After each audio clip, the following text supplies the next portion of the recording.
Welcome to week 12 lecture, which is our last lecture week. And this week, three groups made their presentations. First two about the readings, and the last, group 15, about the JYP talk.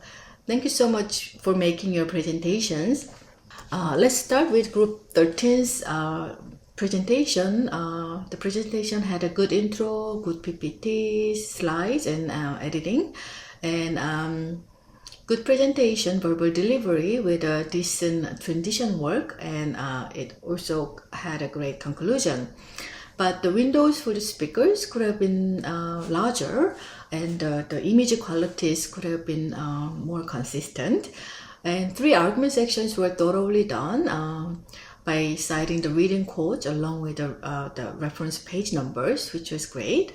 And this group the presentation didn't have a separate external source section, but they embedded external research 1 and 2 in those three argument sections, which is fine.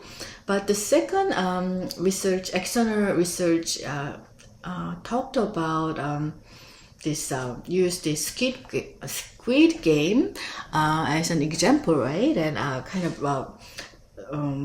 referencing to the cultural proximity, right? But Squid Game was really globally popular beyond East Asia or Asian countries, right? So I think it's linking to the transnational proximity may work better, because cultural proximity, we're talking about like a East Asian, non-Korean East Asian audience prefer Korean product because they're culturally they feel like something, some relevance, or they feel close to Korean culture, they can relate to because they share some culture, whatever that is, cultural values or things like that. So it's more like a regional, why Korean wave is, so popular within Asia. Then we say, see the cultural proximity they have, the Asian audience, they share similar cultural values, so they prefer Korean product over like a Western product. But when we talk about, Korean wave is global scale. Korean wave is like a very popular not only within Asia but outside of Asia. Then we use this concept of transnational proximity, right? Even though audience in, let's see, Africa, they don't share much cultural values, but they can still relate to Korean cultural product because there's this universal value that people can relate to or share, right? And the other part was well done. And let's move on to group 14. Very exciting, creative intro. Good, again, very good PowerPoint slides, and editing was good. Good presentation, verbal delivery, but again, like a group 13's presentation, the windows for the speakers could have been larger, and the image qualities could have been consistent. And I think the presentation need more transition work. And the conclusion, although there was the conclusion section, but it could have been more substantial. And three argument sections thoroughly done. And connections to course content was excellent. And relating to a lot of readings. Exercise also section was thoroughly done. And discussion questions and answers were great. And division of labor and then reference list was well done as well. And group 15, good and thorough intro by explaining the table of content verbally and by which member. It was very thoroughly done. PPT slides were good. It has a clear verbal delivery, but it could have been more lively. And the conclusion was great. And I think the sound quality could have been more consistent, and more transition work would have been helpful. And three argument section was really well done, and especially the first one has a fast forward to today section was really great because the JYP's talk was done some time ago, so it was pre-BTS, right? It was before like the Korean K-pop music reached the global audience. It was more like when the talk was done, K-pop music was more like enjoyed by it's by Asian audience, right? So JYP really wanted to go beyond Asia and go globally, right? So his talk kind of showed his vision, right? And now his vision is kind of realized, right? So the fast forward today section was really good, linking his talk to the current status of the Korean wave, right? Maybe the third argument was maybe beyond the video content, but that was also okay. And connection to the course content was excellently done. The external sources well done, and also the previous sections also included, this section include only one reference, but the external sources were also introduced in the previous sections, which was good too. And the great discussion, questions and answers, and the reference list was well done. And I think this presentation didn't include the separate division of labor section, because in the intro section, it introduces which section was done by which member, but I still wonder who did the overall editing job.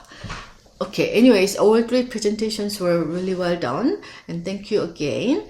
So for this week's lecture portion, I want to talk about this cultural flow, right? So before the Korean wave, the cultural flow, where this cultural media product were produced and where it flowed to, right? Where was those were consumed, right? So in the past, it's more like a Western dominance, right? So cultural product created from Western countries, like especially like Hollywood or like the USA, right?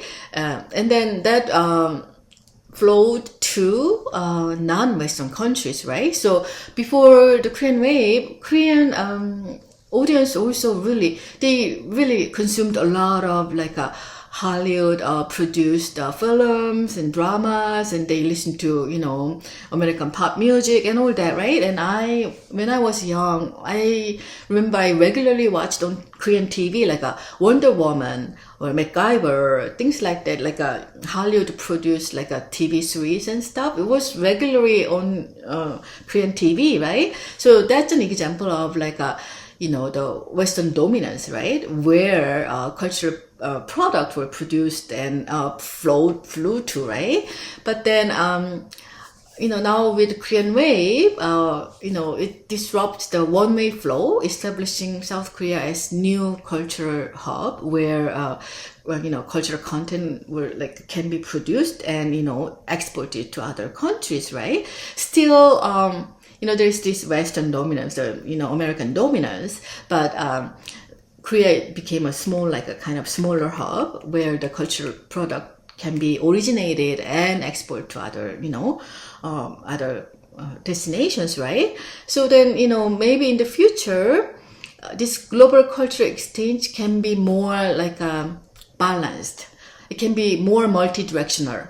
We can see, hopefully we can see more cultural flows, multi-directional, not only from Korea to other countries, not only from Hollywood to other countries, but there should be many more like small cultural hubs, and it can be multi-directional, right? Some cultural product not only from Hollywood but other cultural product also imported to Korea as well, right? So we're envisioning this global culture exchange, like a multi-directional global culture exchange. And we talked about hybridization or hybridity in Korean culture industry, right? So, by adapting Western, element, right? And then the Korean media product create some content resonate with common values rather than only only purely Korean ones. So that way, broadens the global audience, right? So with hybridization process, Korean cultural product kind of gain this universal appeal, right? So I just wanna So in some ways, Korean Wave, is an example of two-way cultural exchange instead of just one way, right? So in what sense then we can say that the Korean Wave kind of exemplifies two-way cultural exchange? The first one is like a voluntary adoption. So the global audience actively seek out and embrace Korean content, right? So it's slightly different from traditional cultural imperialism models. Like they are not forced, or they actively voluntarily seek to consume the Korean popular cultural product, right? And then also Korean content try to incorporate a local element, creating a more diverse cultural product. So this can foster a sense of connection with international audience, right? They, it's not, the Korean cultural product is not only, oh, let's make purely just Korean or purely something like representing Korean values only. That's not their strategy, right? They try to kind of incorporate local elements, right? And also,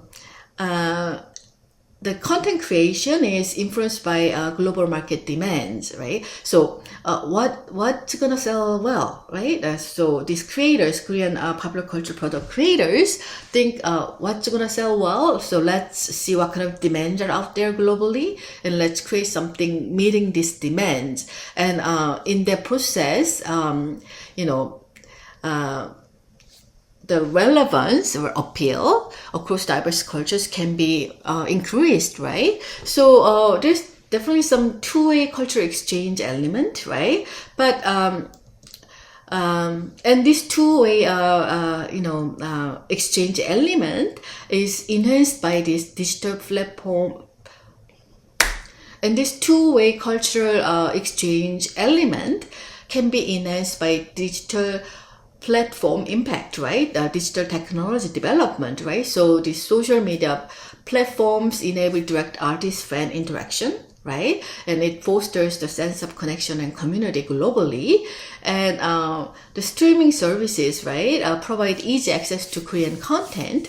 So it breaks down the geographical barriers to cultural consumption, right? And all this enable these global fan communities, and it fosters cultural understanding and exchange through shared interest in Korean culture, right? So definitely this digital technology enables this more two-way kind of exchange, right?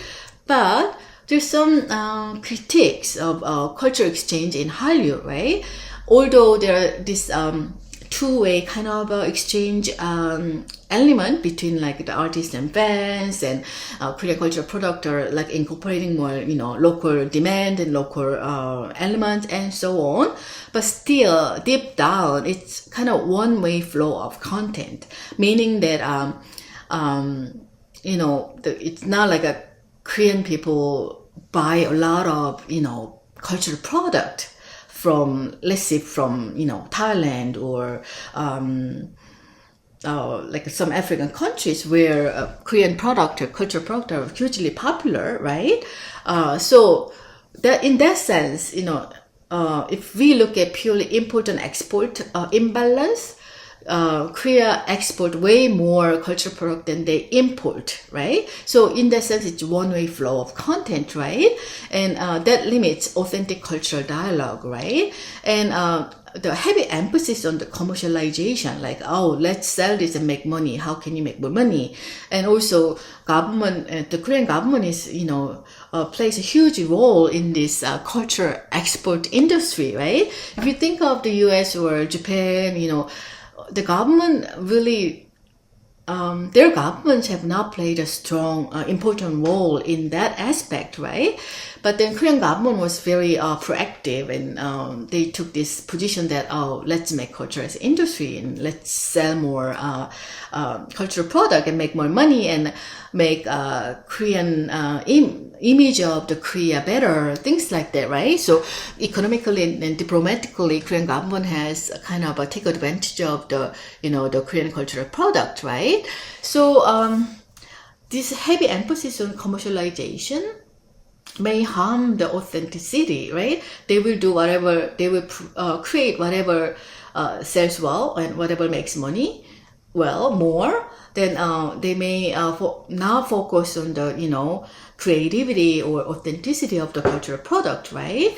So that may lead to losing cultural uniqueness and make Korean content more Westernized to sell Korean content in the Western countries better, right?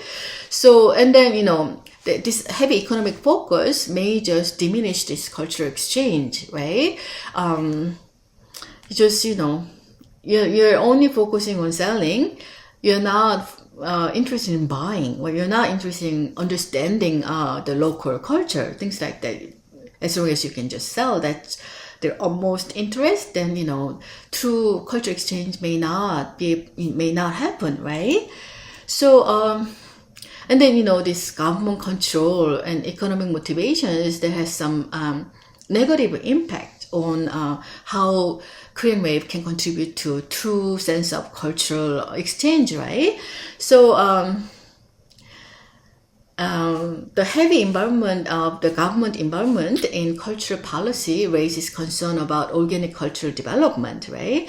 And strategic economic motivations may overshadow authentic cultural exchange.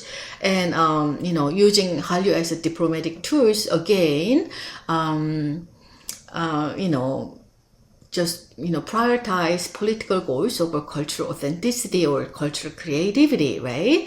And the economic focus, emphasizing only economic benefits, again overshadow genuine cultural dialogue. Commercial interest dominate cultural aspect in content creation and distribution. When that happens, and the quality of Korean cultural product may diminish, right?